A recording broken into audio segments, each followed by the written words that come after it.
और फिर इस धमाकेदार आसमान को चीर देने वाले शॉट के बाद कैप्टन क्लच की हुई वापसी।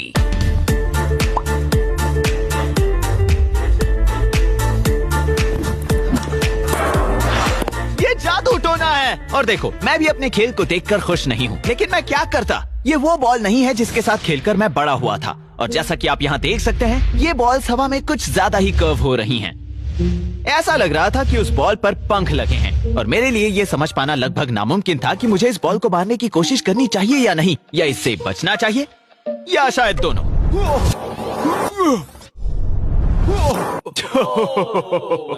ये कैसे कर लिया इसने।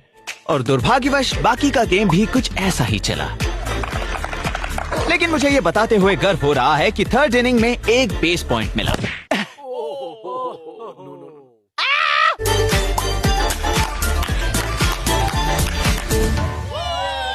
और मेरी तमाम कोशिशों के बावजूद हम हार गए, लेकिन मुकाबला काफी करीबी रहा। मैंने सोचा नहीं था कि ये मैच इतना ज्यादा बुरा होगा। वापस घर जाने का सफर काफी लंबा होने वाला था, लेकिन मैंने तभी ठान लिया कि मैं अपना बदला लेने के लिए साइंस की मदद लूंगा और अपनी इंजीनियरिंग स्किल्स के जरिए खुद को इनका सामना करने के लायक बनाऊंगा। और इसके लिए सबसे पहले मुझे जिमी और कायल को अपने साथ क्रंच लैब्स लाना था, ये देखने के लिए कि आखिर वो बॉल को कर्व करते कैसे हैं।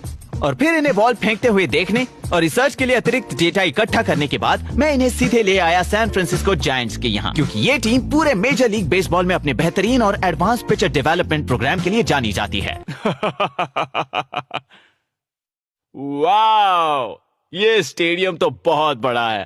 और यहाँ आते ही मुझे ये देखकर सुकून मिला कि उनके सबसे बड़े प्लेयर्स और उनके कोचेस भी नॉरपीड़ों के सामने उतने ही डगमगा रहे थे जितना कि मैं।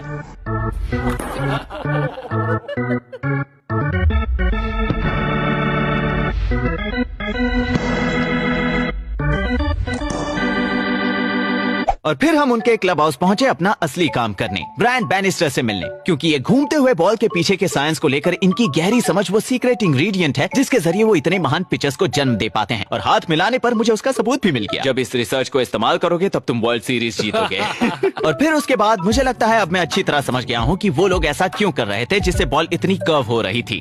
लेकिन अपने मन के उस छोटे से शक को दूर करने के लिए हम स्टैनफोर्ड की बेसबॉल टीम से भी मिलने गए, ताकि हम एक आखिरी टेस्ट कर सकें, एक साधारण बेसबॉल और एक उसका हमशक्ल जिसमें सिलाई नहीं है। और मुझे ये बताते हुए खुशी हो रही है कि कायल और नॉरपीडो उनके इन राष्ट्रीय स्तर के बल्लेबाजों को भी धूल चटा रहे थे।